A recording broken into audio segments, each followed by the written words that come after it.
सभी को सादर जय जिनेन्द्र।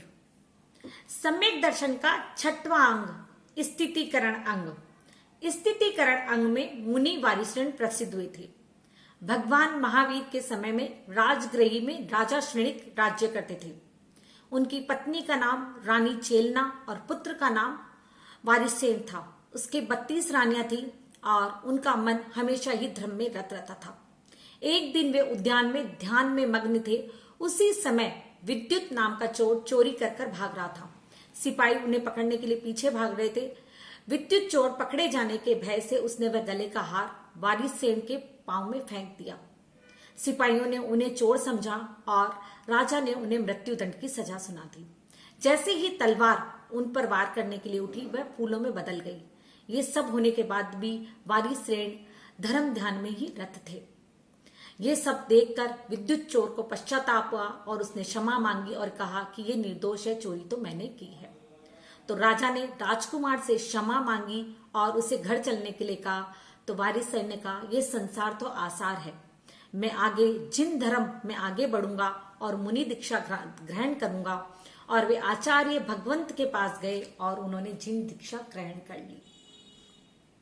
उसी राज्य में मंत्री के पुत्र पुष्पडाल, जो कि उनके बचपन का मित्र था, वे एक दिन विहार करते हुए उनके गांव में पहुंचे और पुष्पडाल के यहाँ पर ही उनका आहार हुआ। आहार होने के बाद वे गांव से जंगल की ओर जाने लगे। पुष्पडाल भी उनके पीछे पीछे जाने लगा। वे गांव से काफी दूर आ गए।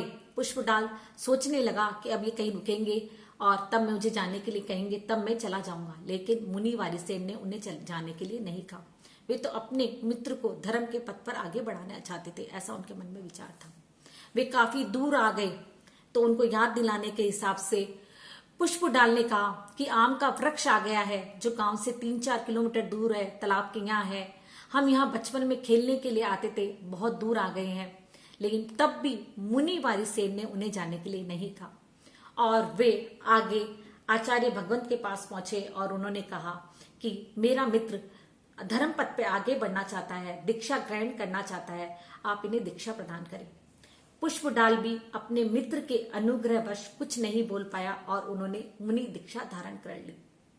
वे सब क्रियाएं करने लगे जो मुनि करता है।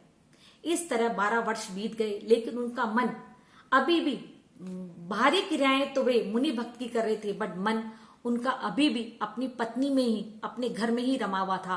सामायिक के समय उन्हें याद आ जाता था कि मेरी पत्नी मेरा इंतजार कर रही होगी।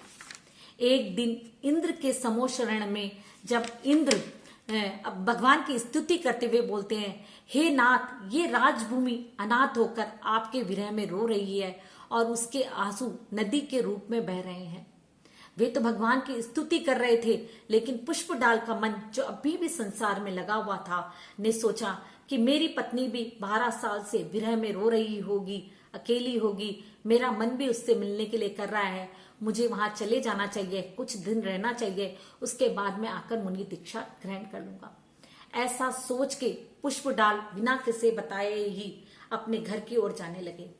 ये सब बात वारिसेन मुनि को समझ में आ गई और उन्होंने अपने मित्र को धर्म मार्ग में स्थिर करने के लिए वे उसके साथ चले और वे पहले अपने राजमहल की ओर उन्हें लेकर गए। राजमहल की ओर आते देखकर रानी चेलना ने सोचा, कहीं मेरा पुत्र मुनि दशा का पालन नहीं कर पाने के कारण वापस तो नहीं आ रहा है। संदेह होने पर उन्होंने 2 चौकी लगाई, एक स्वर्ण की चौकी, एक लकड़ी की चौकी। बट मुनि वारिसेन उस लकड़ी की चौकी पर बैठे। माता चेलना एक बार में ही समझ गई कि नहीं, मेरा पुत्र मुनि धर्म का पालन कर रहा है, बात कुछ और ही है। उसके बाद उनकी जब गर्भस्थ अवस्था की जो 32 रानियां हैं, वे एक के बाद एक दर्शन करने के लिए आई।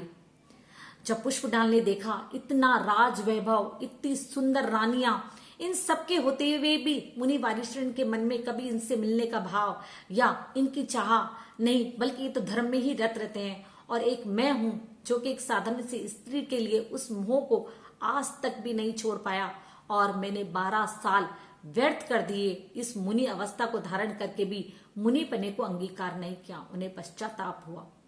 उसके बाद वारिसेन मुनि ने उन्हें कहा कि ये अनंत बार हमने संसार भोगा है, यदि तुम्हें अभी भी ये संसार भोगना है तो तुम यहीं रुको, लेकिन ये संसार आसार है। उसके बाद रानी चेलना ने भी कहा कि यह संसार तुमने अनंत बार भोगा है, इसमें सुख नहीं है, धर्म मार्ग में स्थिर रहो। इस प्रकार उनके विचार सुनकर पुष्पडाल को पश्चाताप हुआ और उसने कहा, उसने मन से जैन धर्म अंगीकार किया और धर्म मार्ग में स्थिर होने का निर्णय लिया। इस प्रकार वारिसेन मुनि ने अपने मित्र को पुष्पडाल को, जो कि धर्म के मार्ग से च्युत हो रहे थे, प्रीति पूर्वक समझाकर वापस धर्म मार्ग में स्थिर किया और धर्म की रक्षा की। इस कहानी से हमें यह शिक्षा मिलती है कि कोई साधर्मी धर्मात्मा कदाचित धर्म मार्ग से स्थिर होने लगे, धर्म मार्ग से डिगने लगे, तो हमें उसका तिरस्कार नहीं करना चाहिए, बल्कि प्रीति पूर्वक उसे समझाकर हमें धर्म मार्ग में स्थिर करना चाहिए। सभी को सादर जय जिनेंद्र।